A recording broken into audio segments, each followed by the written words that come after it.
Bonjour à tous, merci de nous rejoindre pour ce second webinaire thématique en partenariat avec le CRATB, l'OMEDIT et l'URPS. On traite des nouvelles recommandations, notamment en termes d'infection en ce moment. Donc on est sur la seconde édition et on traitera aujourd'hui de la pneumonie du sujet âgé. Je suis accompagné de Ronan Lecras et de Philippe L'Esprit, ainsi que Frédéric Gervais aujourd'hui pour pouvoir vous présenter les dernières recommandations. Comme d'habitude, on fera relativement court, hein, le but c'est que ça soit succinct. Vous aurez peut-être quelques questions directement en ligne pour répondre et puis n'hésitez pas après à nous poser les questions sur le chat directement. On essaiera d'y répondre au mieux.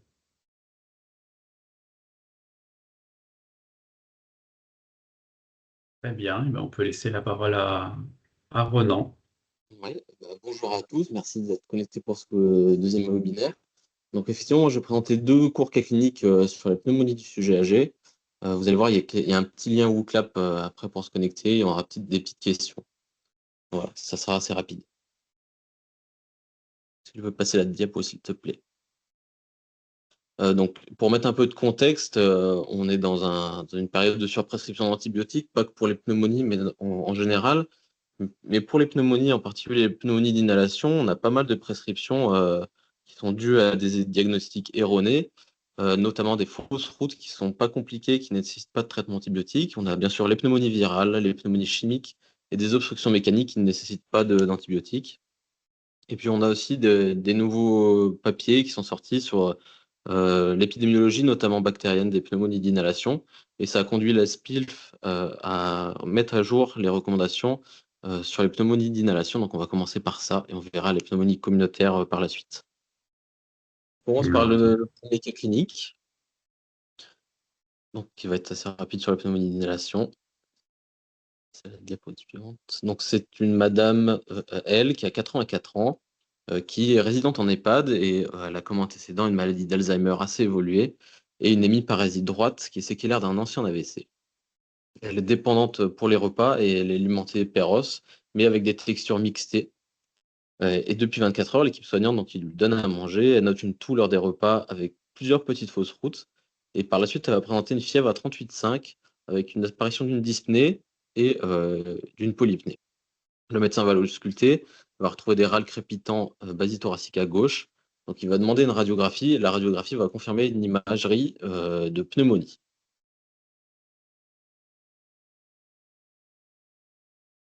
Donc le diagnostic, il est assez évident dans ce cas-là. Les critères diagnostiques donc, des nouvelles recos, il est positif, il est quasiment certain si on a les signes cliniques d'infection respiratoire aiguë basse, ce qui est bien le cas, d'un filtre radiologique nouveau, donc c'est ce qu'on a vu avec la radiographie, ou alors des troubles de déglutition et ou d'inhalation, ce qui était le cas ici visiblement. Donc on est quasiment certain d'avoir un diagnostic de pneumonie d'inhalation chez cette patiente.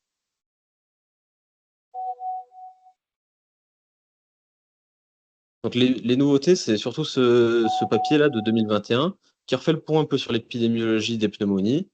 Donc ACAP, c'est les pneumonies d'inhalation. Et en fait, quand on prend toutes les pneumonies d'inhalation comprises, on a surtout des bacilles gram négatifs et des coxygrammes plus, et un tout petit peu d'anaérobie, ce qui change par rapport aux précédentes études. Et dans le cas des pneumonies d'inhalation non sévères, bah, en fait, dans cette étude, ils n'ont pas détecté d'anaérobie.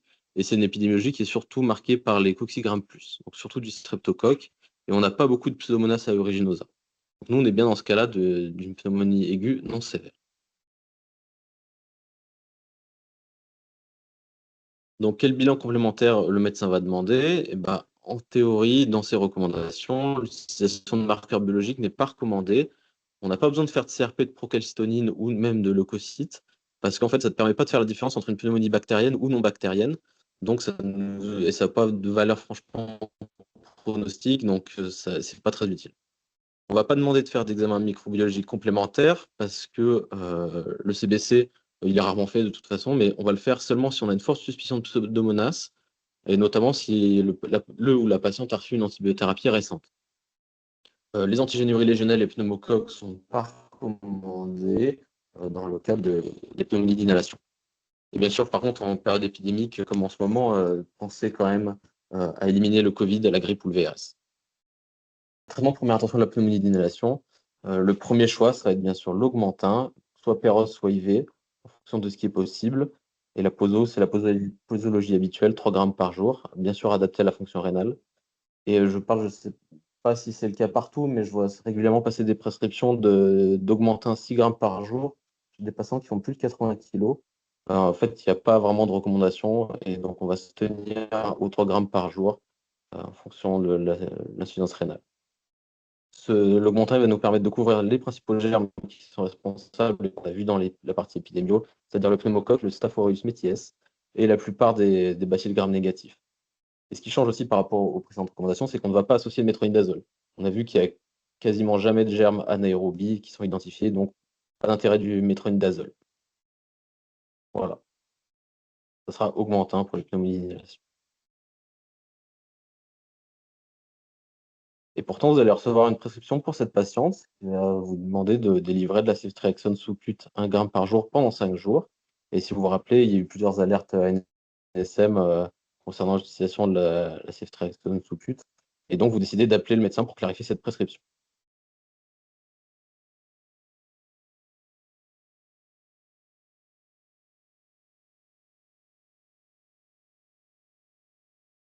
Donc, les nouvelles recours, elles vous disent effectivement que la ceftriaxone sous-cute, c'est le traitement de deuxième intention en cas d'impossibilité d'utiliser la voie orale ou IV. Alors, le médecin vous explique que cette patiente, elle est confuse, ce qui compromet la prise correcte de traitement Péros, et en plus, elle fait des fausses routes, donc il n'est pas motivé pour mettre du Péros. Et au vu de l'agitation et de l'état clinique, en plus, la pose d'une voie intraveineuse paraît pas raisonnable et risque de se l'arracher. Donc, il y a ces recours qui sont sortis. Là, je vous ai remis le titre sur l'utilisation des antibiotiques en sous-cut, surtout en gériatrie. Donc, c'est une reco groupée SPILF et Société française de gériatrie. Donc, vous retrouverez dedans la liste des critères qui sont favorisants pour l'utilisation de la sous-cutanée, et notamment le mauvais accès veineux, les troubles du comportement et les troubles de la déglutition. Si on n'a pas d'antibiotique oral approprié, il y a un certain nombre de situations aussi, ou des situations notamment de fin de vie, où le confort va être primordial, et donc on va éviter d'utiliser de la voie IV. Et si on a un traitement qui est prolongé, on pourra utiliser de la sous-cutanée. En revanche, si on a besoin d'un accès IV pour d'autres traitements, eh ben, on va plutôt poser une voie IV et passer la ceftriaxone en IV. Bien sûr, aussi des affections ou des plaies au niveau des sites sous-cutanés va empêcher l'utilisation, et donc on va être forcé de passer par voie IV.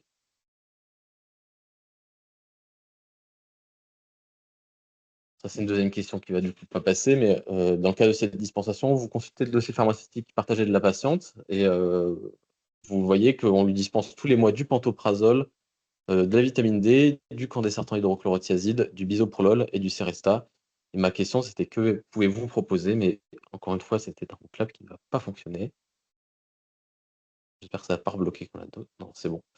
Donc en pratique, ici, on n'avait pas vraiment d'indication retrouvée pour un inhibiteur de pompe à protons. Donc on va vouloir l'arrêter. On va bien sûr on va le diminuer puis l'arrêter pour éviter un effet rebond. L'argument, c'est que les IPP favorisent la colonisation du tractus gastro-intestinal supérieur par des agents pathogènes qui sont issus de la bouche. Et en fait, on sait que le risque d'infection pulmonaire, il est lié au phénomène de translocation bactérienne. En fait, il va y avoir des micro-aspirations dans les poumons. Donc, en fait, les IPP favorisent le risque de pneumonie tout court, et notamment de pneumonie d'inhalation. Et on va aussi réévaluer d'autres traitements. Donc là, en bleu, je vous ai mis les traitements que la patiente avait, c'est-à-dire des sédatifs, ici de l'oxazepam. Même combat que d'habitude, on essaie d'arrêter les IPP et les benzos quand c'est possible. Et bien sûr, il va falloir vérifier le statut vaccinal de la patiente, notamment pneumococcique. Et on va pouvoir proposer le Prévenard 20 ou le 21 Valent dès que possible si on s'aperçoit que le schéma vaccinal est incomplet. Donc ça, c'était pour la pneumonie d'inhalation. Donc augmenter en première intention, et après on vérifie les traitements. On va pouvoir passer au cas clinique numéro 2. Donc, pneumonie communautaire. Les recours ont aussi été mis à jour. Donc, je vais vous présenter un deuxième cas clinique. Cette fois-ci, c'est un homme de 77 ans et il n'a pas d'antécédent particulier, lui, contrairement à la patiente précédente. Il va consulter en médecine générale pour une toux productive qui évolue depuis 5 jours, avec une fièvre assez marquée, une fatigue marquée aussi, une douleur thoracique augmentée à l'inspiration. Il va avoir une fréquence respiratoire à 24, une saturation à 96% en air ambiant, et l'auscultation pulmonaire retrouve des crépitants. Donc, c'est un tableau assez évocateur de pneumonie aiguë communautaire qui ne va pas avoir de critères d'hospitalisation. Donc, c'est des patients que vous allez pouvoir voir assez régulièrement. Encore un vocable qui ne fonctionne pas. Donc, la question, c'était toujours quel traitement vous allez proposer en première intention. Là, je vous ai remis les anciennes recos. Alors, les anciennes recos chez les patients âgés, c'était assez généraliste parce que, en fait, que le patient soit âgé avec comorbidité ou sans comorbidité, pardon, c'était le même traitement, c'était l'augmentin. Ça a un peu changé avec les nouvelles recos. Donc, quel traitement probabiliste on va proposer maintenant? Même chez les patients âgés sans comorbidité, on va rétrograder, on va mettre de l'amoxicilline seule, puisqu'on va viser que le streptocoque. Par contre, dès qu'on va avoir une comorbidité, donc qui sont listées en bas de la diapo, on va assez rapidement passer à l'augmentin quand même. En fait, ce qui change principalement, c'est que l'âge seul, il ne va pas être considéré comme une comorbidité dans le choix de l'antibiothérapie probabiliste. Vous serez peut-être amené à avoir un peu plus d'amoxicilline seule chez certains patients, donc il ne faut pas que vous soyez surpris.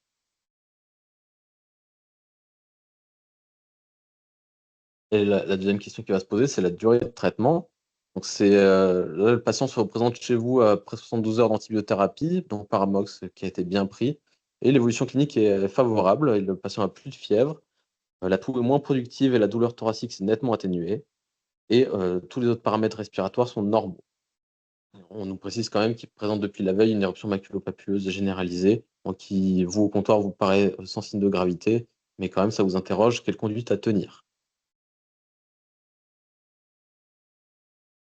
Et donc la durée de traitement, donc c'est aussi une des modifications des nouvelles recos, c'est qu'au cours des pneumonies aiguës communautaires non graves, donc c'est les pneumonies ambulatoires que vous allez voir, si on obtient l'ensemble des critères donc, qui sont dans le tableau à droite, on va pouvoir raccourcir le traitement. Et on peut raccourcir jusqu'à J3. Donc si entre J1 et J3, le patient s'est franchement amélioré et qu'on a tous les critères de stabilité, on peut s'arrêter à 3 jours. Et si les critères de stabilité sont obtenus entre J3 et J5, on va s'arrêter à 5 jours.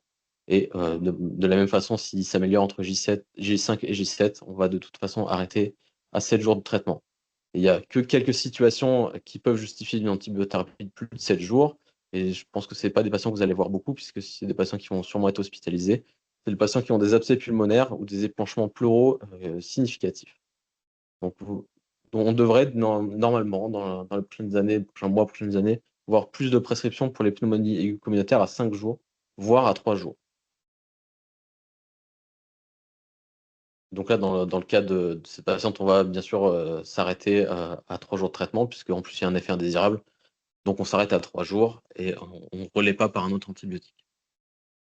Et par contre, si ça ne marche pas à 72 heures, donc si le patient s'aggrave, ça dépend. En fait, si votre patient a été traité par une première ligne par une bêta-lactamine, typiquement de l'Amox ou de l'Augmentin, on va relayer par un macrolide. Donc, les macrolides sont placés au même niveau dans les repos.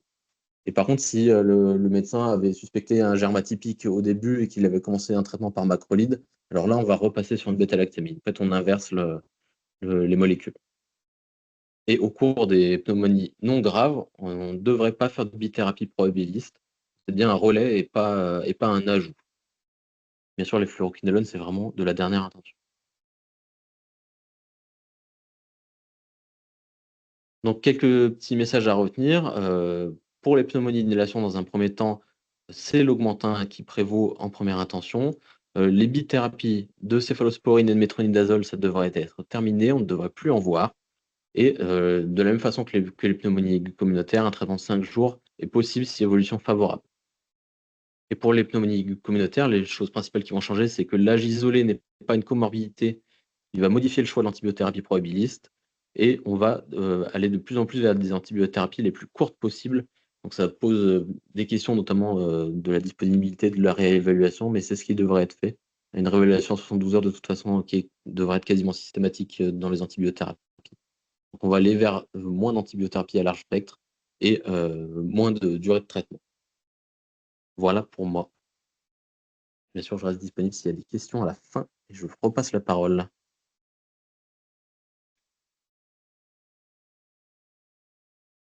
Alors, est-ce qu'il y a déjà quelques questions? Je n'ai pas l'impression pour l'instant. Alors, n'hésitez pas à poser vos questions sur la conversation ou sur l'onglet questions-réponses. Voilà. Et puis, en attendant, on va laisser Kevin Falcon pour la suite de la présentation.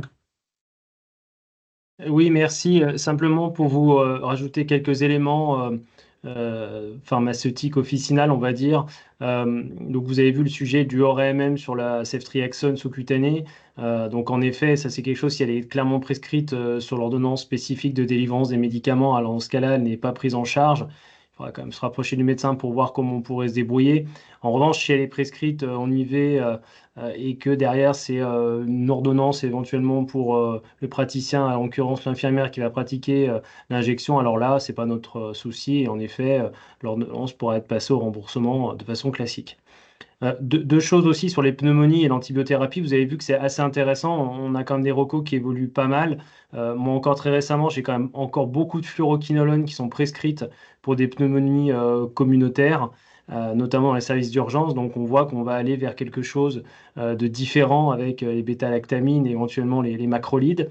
Faire attention aussi, voilà, à la durée, hein. Vous voyez que les durées, on est sur des durées courtes, hein, alors que passé un moment, on disait souvent que les durées courtes, ça crée des résistances. Donc, vous voyez qu'on a des durées qui peuvent s'adapter. Donc, il ne faut pas être surpris de durées parfois qui sont assez courtes, notamment en sortie d'hospitalisation. Ça peut arriver. Donc, c'est plutôt quelque chose qui va avec les nouvelles recommandations en cours. Et puis, attention aussi avec quelques interactions.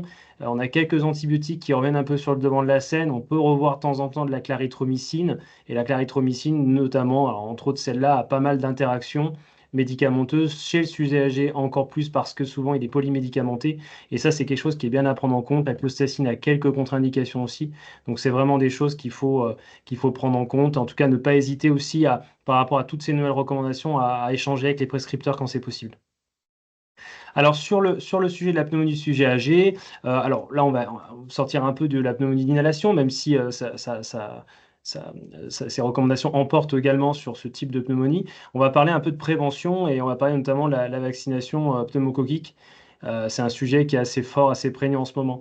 Alors, on rappellera quand même que sur la vaccination du sujet âgé, on a quand même un calendrier vaccinal 2025 qui a été mis à jour, je le rappelle, 3 fois, dont la dernière fois, donc mise à jour en décembre, qui est assez ambitieux pour les seniors, hein, avec quand même le DCP polio, le varicelle zonavirus, la grippe, le Covid, le pneumocoque et enfin le VRS. On va voir les différentes particularités, mais on voit que le programme est quand même relativement dense, là où avant, on avait un programme qui était un peu plus court, et là où le pharmacien a toute sa place désormais avec la possibilité que vous avez de prescrire et d'injecter l'ensemble du calendrier vaccinal pour nos seniors. Sur la diapo suivante, je ferai quelques rappels rapides, hein. Donc, la grippe tous les ans, et je rappelle la reco de la HAS du 9 mai dernier, hein, qui introduit une préférence pour les vaccins augmentés, hein, donc soit les high dose, soit les adjuvantés. Mais on a cette recommandation qui est là, qui est bien présente désormais, qui vous permet peut-être d'orienter aussi pour l'année prochaine. Là, on était en cours d'année, les commandes avaient été passées, mais vos commandes pour l'année prochaine. Sur le Covid, on est toujours tous les 3 à 6 mois en fonction de l'âge du patient. On sait que c'est compliqué en règle générale, donc ce qu'on conseille au moins une fois par an, s'il y en a moins de compliance du patient, c'est vrai que sur cette vaccination-là, entre les a priori des gens et le fait qu'on a beaucoup répété les rappels, on a quand même un peu plus de mal à la promouvoir. Donc je pense qu'il faut au moins promouvoir une fois par an chez les personnes les plus fragiles, si on a quand même moins de compliance de la part des patients. Alors le pneumocoque, hein, ça c'est le gros sujet, hein, donc une dose à partir de 65 ans, donc tous les 5 ans en cours d'évaluation pour la recommandation sur le rappel, hein, qui n'a pas lieu. Donc pour le moment, forcément, on vient de redébuter avec des nouvelles générations de vaccins, donc on ne sait pas si on aura besoin d'un rappel à 500, à 10 ans, à 3 ans, donc, mais avant c'était tous les 5 ans. Et vous vous rappelez qu'on a bien entendu étendu la cible au-delà des personnes à risque, on a généralisé à toutes les personnes âgées de 65 ans et plus. Et enfin, le VRS, hein, donc, qui est bien connu chez les enfants pour faire de la bronchiolite, et ben, on a une indication pour les plus de 65 ans à risque et les plus de 75 ans, mais on rappelle aussi qu'on n'a pas de remboursement qui est encore acté par l'assurance maladie, probablement attendu pour 2026, mais en l'état, on pourrait dans les faits le faire, mais il n'y aurait pas de remboursement et c'est vrai que le vaccin est relativement onéreux, donc c'est quelque chose qu'on ne voit quasiment pas à l'heure actuelle, hormis bien entendu chez la femme enceinte, mais c'est un public qui est complètement différent. Alors, sur le vaccin pneumocoque, hein, qui nous intéresse ici, on a parlé de pneumopathie. Je rappellerai, je vous ai mis des extraits du calendrier vaccinal, hein, qui a été notamment modifié dernièrement. Hein. Donc, on est chez les plus de 65 ans et plus, hein, donc sur un schéma vaccinal facile à retenir parce qu'on est sur une dose unique. Et on est sur un vaccin VPC 20 ou VPC 21. Alors, le VPC 20, pour rappel, c'est le Prevnar. Le VPC 21, qui est sorti il y a assez peu de temps, c'est le Capvaxive. Et donc, le calendrier rappelle qu'il n'y a pas de nécessité d'un rappel à ce jour, ni bien entendu d'une administration séquentielle d'un VPC 20 et VPC 21. On ne repart pas sur un schéma antérieur, c'est une seule dose de l'un ou de l'autre. Et donc, l'adulte âgé de 18 ans et plus à risque élevé également concerné, avec bien sûr le calendrier vaccinal qui précise tout ça et qui rappelle aussi, parce que ça, c'est des questions qu'on a régulièrement, notamment le relais par rapport à des séquences précédentes avec des vaccins d'ancienne génération, hein, donc de Prevnar 13 et le Pneumovax, on se rappelle à l'époque, donc une dose de Prevnar 20 ou de Capvaxive pour les personnes déjà vaccinées par une séquence VPC 13, VPP 23 avec un délai de 5 ans après la précédente injection de VPP 23. Donc, c'est relativement facile à se rappeler. Lorsque le patient a fini sa séquence il y a plus de 5 ans, et ben, on revaccine avec un Capvaxive ou un Prevnar 20, avec une dose unique cette fois, bien entendu. Alors, s'il avait été incomplètement fait, souvent on revaccine pour repartir d'équerre pour un certain nombre d'années qui seront précisées par la suite. Alors, on rappellera quand même qu'on a aussi quand même les adultes âgés de 18 ans et plus. On a parlé des seniors, mais je fais un petit rappel quand même avec des patients particuliers à risque élevé, dit à risque élevé. Donc, ceux-là, il ne faut pas les oublier parce que c'est quand même des patients cibles qu'il faut absolument vacciner. Hein. Bien entendu, vous avez vu des aspléniques, des déficits immunitaires, le VIH, les tumeurs solides ou les hémopathies malignes. Là, bien entendu, c'est un nombre de patients qui est considérable dans les officines et qu'il faut faire la promotion de ce vaccin qui est quand même très intéressant en termes de prévention des infections pulmonaires, les greffer bien entendu et les traiter par immunosuppresseurs. Surtout qu'il y a certains centres hospitaliers qui sont très en pointe, notamment en cancérologie pour la vaccination, même en amont d'une radiothérapie ou d'une chimiothérapie, et il y en a où c'est parfois un peu plus compliqué, c'est pas quelque chose qui a été pris en compte parce qu'il y avait beaucoup d'informations, et donc là, le pharmacien a toute sa place aussi pour alerter le patient, lui signaler, lui demander s'il y avait une vaccination pneumococcique qui avait été faite. Sur un patient en pleine forme qui malheureusement a développé une tumeur et qui va être traité, il est fort probable qu'il n'y ait pas eu de vaccination pneumococcique qui ait été faite avant 65 ans, et donc c'est vraiment important de pouvoir lui proposer en plus le plus en amont possible. Alors, il y a aussi d'autres patients en particulier. Ah, on voit plus rien.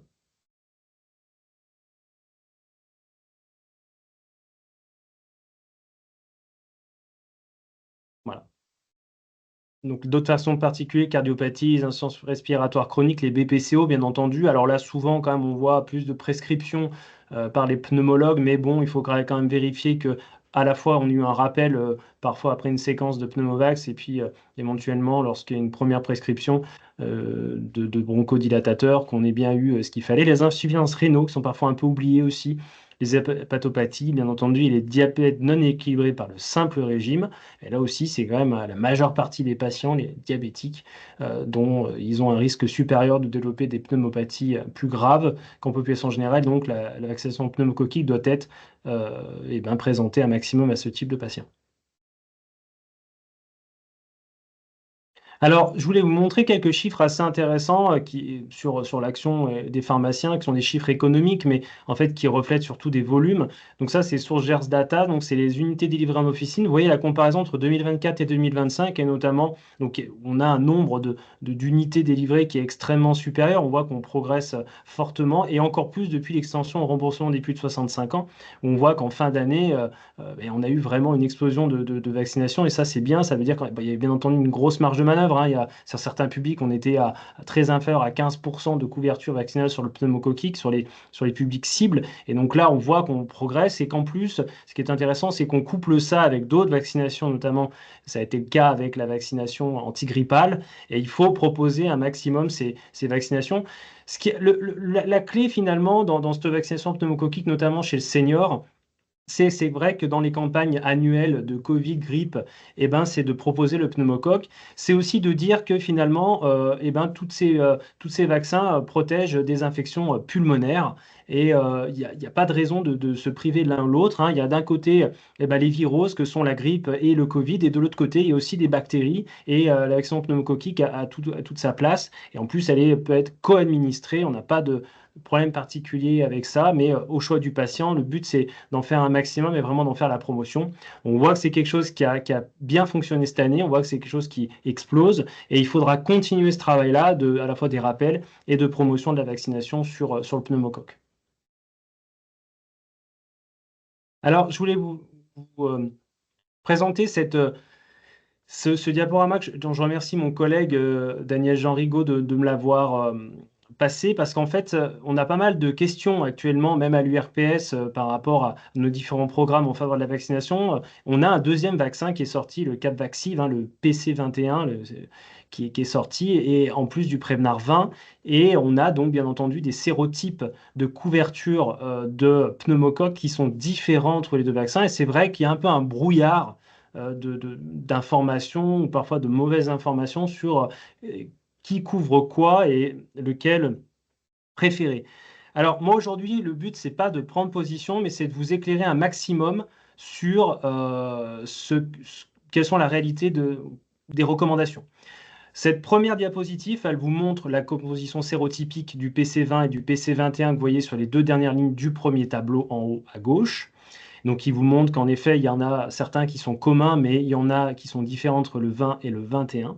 Et vous avez surtout, ce qui est intéressant, c'est pour les personnes de plus de 64 ans, vous avez la couverture des sérotypes du pneumocoque qui sont les plus prévalents dans ces âges-là. Et vous avez donc les pourcentages de couverture, donc pour le PC20 à 62% et pour le PC21 à 86%. Voilà. Donc ça, c'est des choses, c'est des faits que je vous présente aujourd'hui. Alors, ce qui serait intéressant de voir sur la diapo suivante, c'est qu'en fait, la HAS, en juillet 2025, donc bien entendu, a recommandé d'élargir la vaccination contre l'infection pneumococcique. Ça, on se rappelle. On a eu après, par la suite, le remboursement. Elle intègre en juillet le Capvaxive dans cette stratégie. Donc, elle informe bien sûr les prescripteurs que le vaccin peut être utilisé au même titre que le Prevnar 20 dans la stratégie actuelle de vaccination. Elle recommande une dose unique, donc exactement le même schéma, chez tous les adultes de 65 ans et plus, selon les critères d'éligibilité actuels. Donc, en réalité, alors je ne sais pas si c'est sur la diapo suivante, non, il n'y en a pas. Donc, en réalité, la HAS ne prend pas de position particulière en faveur d'un ou de l'autre vaccin pour le moment.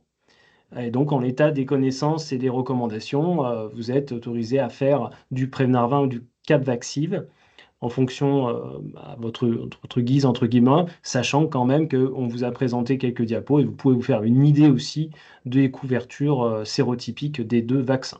On attend peut-être prochainement un avis supplémentaire de la HAS en faveur d'un vaccin ou de l'autre, en faveur peut-être aussi d'un vaccin par rapport à un public plus que par rapport à un autre. On attendra les nouvelles recommandations. Comme dans la stratégie antigrippale, vous voyez que les recommandations sont sorties quand même bien après que les vaccins high dose soient sortis sur le marché. Mais on a fini à avoir une recommandation préférentielle qui permet de vous aiguiller aussi maintenant à la fois dans vos commandes de grippe et dans surtout vos injections, vos prescriptions de vaccins antigrippaux. Voilà. Donc on est à disposition avec mes collègues pour pouvoir répondre à vos questions éventuelles sur le chat.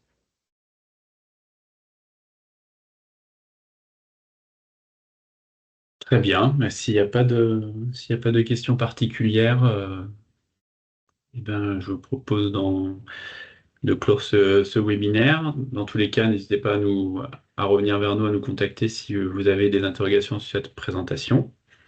Et puis, vous aurez dans tous les cas accès très bientôt au replay, que ce soit sur les chaînes de l'URPS pharmacien ou de l'Omédit.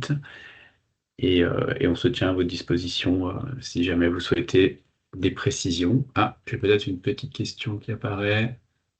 Merci beaucoup, c'est pas vraiment une question, mais merci beaucoup. Donc, je remercie tous les participants et présentateurs pour pour ce webinaire.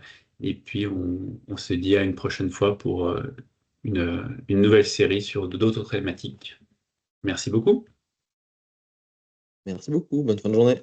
Bonne fin de journée.